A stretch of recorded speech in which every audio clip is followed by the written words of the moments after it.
नमस्कार दोस्तों, स्वागत है आपका हमारे channel target for IAS and MPSC with के। आज है 29 जुलाई 2022 और हम लोग डिस्कस करेंगे आज का मध्य प्रदेश का करंट अफेयर। काफी कुछ इंपॉर्टेंट करंट अफेयर निकल कर आ रहे हैं। आज के करंट अफेयर स्पेशली फोकस रहेंगे दोस्तों।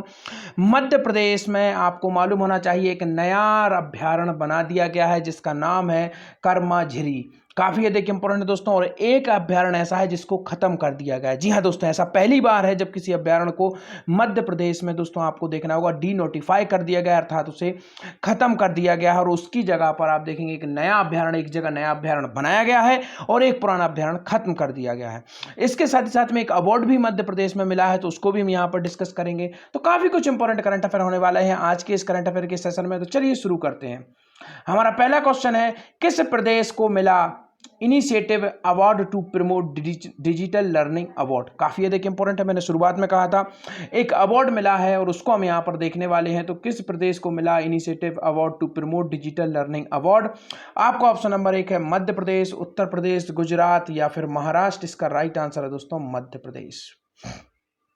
तो मध्य प्रदेश को दोस्तों मिला है initiative award to promote digital learning award. काफी अधिक इंपॉर्टेंट है दोस्तों। तो किस प्रदेश को मिला है? मध्य प्रदेश को मिला है दोस्तों यह अवार्ड। तो आगे बढ़ते हैं, किसके लिए मिला है आप सभी को मालूम होना चाहिए, डिजिटल एजुकेशन के लिए। तो देखते हैं नेक्स्ट क्वेश्चन, किस शहर में हुआ 24वां वर्ल्ड एजुकेशन समिट? आपका ऑप्शन नंबर 1 है हैदराबाद, भोपाल, इंदौर या फिर जबलपुर। इसका right answer is that Hyderabad. जी हाँ दोस्तों, 24वां यह वर्ल्ड एजुकेशन समिट था जिसमें मध्य प्रदेश को मिला है डिजिटल एजुकेशन के लिए यह अवार्ड। तो इसको आपको याद रखना है। एजुकेशन की चर्चा हुई तो उससे संबंधित कुछ इंपॉर्टेंट फैक्ट आपको यहाँ पर याद करा देना चाहूंगा। जैसे कि दोस्तों आप सभी को मालूम होना चाहिए मध्य प्रदेश में दोस्तों एकमात्र ऐसा राज्य बना है मध्य प्रदेश जो कि एमबीबीएस की पढ़ाई किस में कराएगा? हिंदी में कराएगा। याद रखिए दोस्तों, हिंदी भाषा में एमबीबीएस की पढ़ाई कराने वाला एकमात्र कौन सा राज्य बना है? मध्य प्रदेश बना है। गांधी मेडिकल कॉलेज है भोपाल का और उसके द्वारा यह पूरा का पूरा कराया जाएगा, जो कि इंपॉर्टेंट हो जाता है। इसके बाद भोपाल कितनी पहाड़ियों पर बसा हुआ है? 5 पहाड़ियों पर बसा हुआ है भोपाल। इसके साथ ही साथ में इंदौर को लगातार 5 बार स्वच्छता सर्वेक्षण का अवार्ड मिल चुका है। लाइट हाउस योजना में भी नंबर 1 रहा है। आप इसके साथ ही साथ में आपका जो स्मार्ट सिटी में है उसमें भी टॉप पर रहा है इंदौर, तो यह इंपॉर्टेंट हो जाता है। इसके बाद देखेंगे आप जबलपुर को मध्य प्रदेश का कल्चरल कैपिटल कहते हैं दोस्तों, संस्कार राजधानी इसे कहते हैं दोस्तों, तो काफी अधिक इंपॉर्टेंट हो जाता है। इसके बाद में आप देखेंगे दोस्तों जबलपुर दोस्तों आपके कलचुरी वंश की राजधानी रहा है, तो यह भी इंपॉर्टेंट हो जाता है। कलचुरी वंश की राजधानी कौन सा रहा है? जबलपुर रहा है। इसके साथ ही साथ में आपको याद रखना है दोस्तों, यहीं पर कांग्रेस का 52वां अधिवेशन हुआ था। कब हुआ था? 1939 में हुआ था। 29 जनवरी तारीख थी और सुभाष चंद्र बोस को इसमें क्या बनाया गया था? अध्यक्ष बनाया गया था। पट्टाभी सीतारामय्या हार गए थे और उस समय आप देखेंगे आगे चलकर कांग्रेस में विवाद की स्थिति उत्पन्न होती है, जिससे कांग्रेस छोड़कर सुभाष चंद्र बोस खुद का फॉरवर्ड ब्लॉक बना लेते हैं। तो यह इंपॉर्टेंट फैक्ट है जो मैंने आपको यहां पर बताया, तो इनको आपको याद रखना है। काफी अधिक इंपॉर्टेंट यह हो जाता है।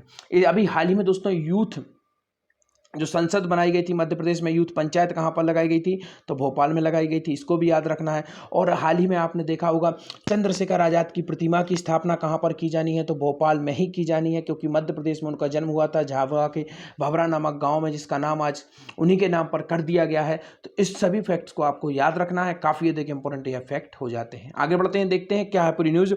मध्य प्रदेश को मिला government sector initiative award to promote digital learning.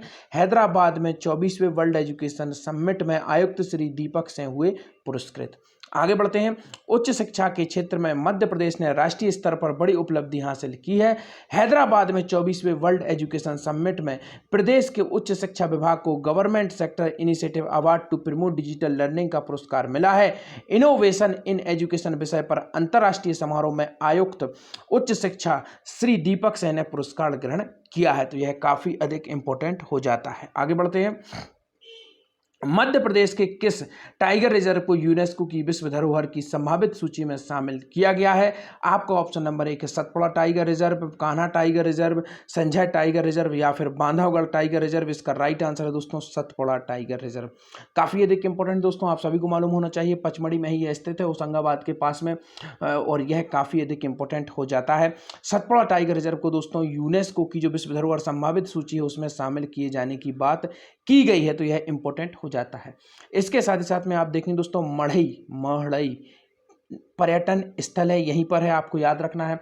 तवा एवं देनवा दो नदियां हैं, उनकी संगम पर इसको बनाया गया है। तो मढ़ई पर्यटक स्थल कहाँ पर है? सतपुड़ा में ही है। जंगल ट्रेल जो एक मैराथन रन है उसका आयोजन यहीं पर किया जाता है प्रत्येक वर्ष, तो इसको भी आपको याद रखना है, काफ़ी अधिक इंपॉर्टेंट हो जाता है, सतपुड़ा से यह संबंधित है। कान्हा रिजर्व मध्य प्रदेश का प्रथम अभ्यारण्य, प्रथम टाइगर रिजर्व, प्रथम नेशनल पार्क यही है। इसके साथ ही साथ में दोस्तों 900 किलोमीटर लगभग इसकी जो क्षेत्रफल है, इसके साथ में मध्य प्रदेश का सबसे बड़ा राष्ट्रीय उद्यान यहीं पर है। एकमात्र ऐसा राष्ट्रीय उद्यान जहां पर हवाई पट्टी है, तो इसको भी आपको याद रखना है, काफ़ी अधिक इंपॉर्टेंट यह भी हो जाता है। इसके साथ ही साथ में यहाँ पर बेंगा मंगलू नामक सड़क जाती है यहीं से कान्हा टाइगर रिजर्व से, तो इसको भी आपको याद रखना है, काफ़ी अधिक इंपॉर्टेंट यह भी हो जाता है कान्हा टाइगर रिजर्व। इसके साथ ही साथ में आप लोगों को यह भी ध्यान रखना है कि जो कान्हा टाइगर रिजर्व है यहीं पर आप देखेंगे बेंगा मंगलू की सड़क है, और इसके साथ ही साथ आपको याद रखना है यहाँ का सबसे ऊंचा स्थान कौन सा है? बामनी की दरार, याद रखिए सबसे ऊंचा स्थान इसे ही माना जाता है। इसके बाद आपको याद रखना है दोस्तों संजय टाइगर रिजर्व सीधी में है। 2008 में दोस्तों इसे टाइगर रिजर्व का दर्जा दिया गया था, यह काफ़ी इंपॉर्टेंट हो जाता है। बांधवगढ़ टाइगर रिजर्व 1968 में इसकी स्थापना हुई थी, और 1993-94 में दोस्तों इसे टाइगर रिजर्व का दर्जा दिया गया था। यहाँ की एक सीता नामक जो शेरनी थी उसका जो नेशनल ज्योग्राफी चैनल पर उसको प्रसारित किया गया था। यहाँ का पर्यटक स्थल है कबीर चौरा, तो इसको भी आपको याद रखना है। यहाँ से एक रिवर गुजरती है, उसका नाम क्या है? उस रिवर का नाम है दोस्तों चरण गंगा।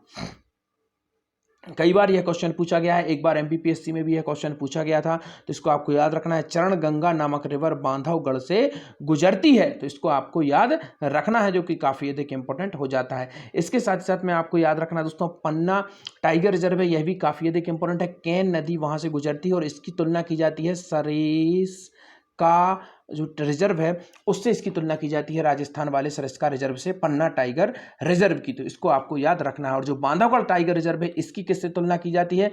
इसकी तुलना की जाती है दोस्तों रणथंभौर टाइगर रिजर्व से। बाघों का सबसे अधिक घनत्व कहीं पर है, तो क्या है? बांधवगढ़ में है। 32 पहाड़ियों से घिरा हुआ बांधवगढ़ है, तो इन सबको आपको याद रखना है, जो कि काफ़ी अधिक इंपॉर्टेंट हो जाते हैं। आगे बढ़ते हैं। राष्ट्रीय उद्यानों के प्रबंधन के मामले में मध्य प्रदेश कौन से नंबर पर है?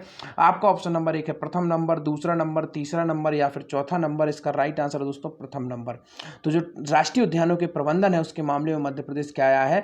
प्रथम नंबर पर आया है। सबसे अधिक राष्ट्रीय उद्यान अगर कहीं पर है तो कौन सा राज्य है? मध्य प्रदेश है, इसको आपको याद रखना है, काफी अधिक इंपॉर्टेंट है। कितने राष्ट्रीय उद्यान मध्य प्रदेश में? इसका जवाब आप लोग देंगे, काफी इजी है, I hope you can definitely give answer, तो इनको आपको याद रखना है। सबसे अधिक टाइगर की जनसंख्या कहीं पर है? तो मध्य प्रदेश में है। मध्य प्रदेश को टाइगर स्टेट के साथ साथ तेंदुआ स्टेट भी कहा जाता है, तो इसको भी आपको याद रखना है। देखते हैं भारत सरकार द्वारा जारी टाइगर रिजर्व के प्रबंधन की प्रभावशीलता मूल्यांकन रिपोर्ट के अनुसार किस टाइगर रिजर्व ने देश में सर्वोच्च रैंक हासिल की है? तो यह काफी अधिक इंपॉर्टेंट है। इसका राइट आंसर है पेंच टाइगर रिजर्व। कहां पर है? सिवनी, काफी अधिक इंपॉर्टेंट है, इसको याद रखिए दोस्तों, पेंच टाइगर रिजर्व।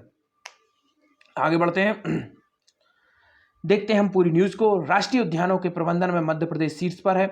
मध्य प्रदेश ने टाइगर राज्य का जो दर्जा हासिल करने के साथ ही राष्ट्रीय उद्यानों और संरक्षित क्षेत्रों के प्रभावी प्रबंधन में भी देश में शीर्ष स्थान प्राप्त किया है। सतपुड़ा टाइगर रिजर्व को यूनेस्को की विश्व धरोहर की संभावित सूची में शामिल किया गया है।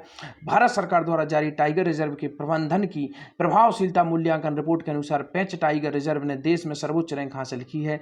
बांधवगढ़, कान्हा, संजय और सतपुड़ा टाइगर रिजर्व को सर्वश्रेष्ठ प्रबंधन वाले टाइगर रिजर्व माना गया है।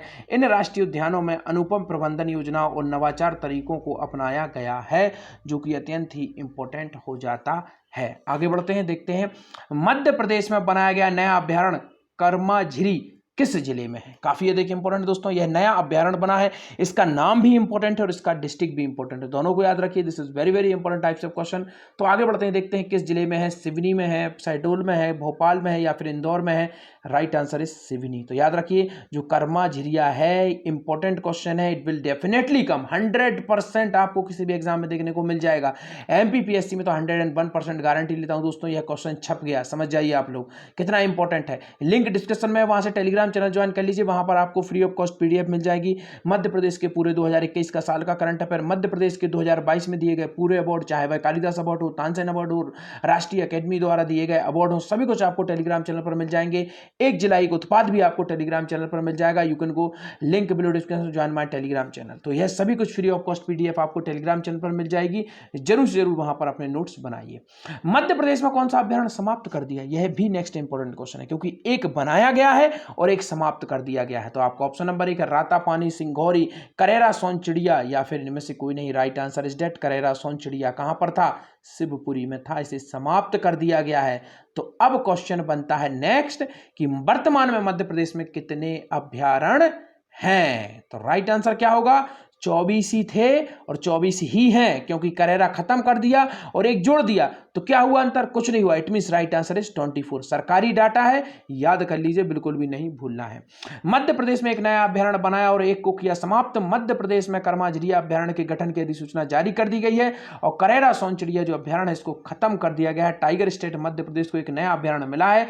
राज्य शासन द्वारा प्रसिद्ध पेंच टाइगर रिजर्व के सीमावर्ती वन क्षेत्र को शामिल करते हुए नवीन कर्माझरिया अभ्यारण्य का गठन किया गया है। इस आशय की अधिसूचना जारी कर दी गई है। इसके साथ ही शिवपुरी में करेरा अभ्यारण्य को डिनोटिफाई कर दिया गया है। एक अभ्यारण्य नया बनने के कारण समाप्त कर दिया गया। कुल अभ्यारण्यों की संख्या 24 ही रहेगी। इसका पूरा का पूरा लंबाई दी गई है, कहां से कहां तक है, यहां पर इसको याद भी कर लीजिए, काफी अधिक इंपॉर्टेंट है।